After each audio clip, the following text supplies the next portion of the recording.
How did the Soviet Union control the Warsaw Pact? Have you ever wondered how the Soviet Union maintained such tight control over the Warsaw Pact?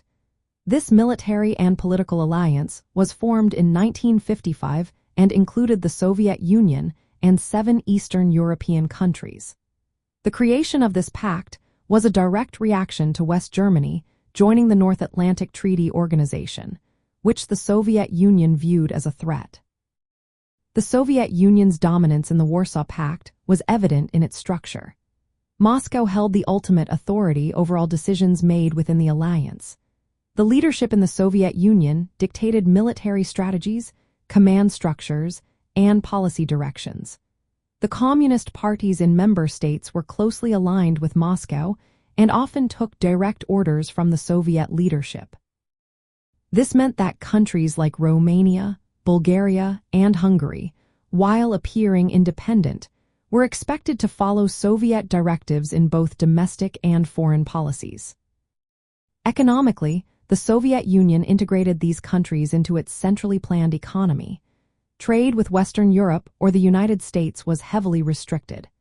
Economic policies were designed to benefit the Soviet Union. For instance, joint enterprises and trade agreements were established to favor Moscow. Resources were often transferred from Eastern Europe to the Soviet Union, tightening their control over the region. Militarily, the Warsaw Pact allowed the Soviet Union to project power and maintain a buffer against potential Western aggression. Soviet troops were stationed in several member states. The military doctrine of the alliance was shaped by Soviet strategic interests. The presence of Soviet forces in countries like Hungary and Romania was justified as necessary for collective defense. However, it also served to suppress dissent and ensure loyalty to Moscow. A notable example is the Hungarian Revolution of 1956, which was crushed by Soviet forces, showing the lengths the Soviet Union would go to maintain control. From the viewpoint of Southeast Europe, the legacy of the Warsaw Pact is mixed. It provided a framework for collective security and economic cooperation among socialist states.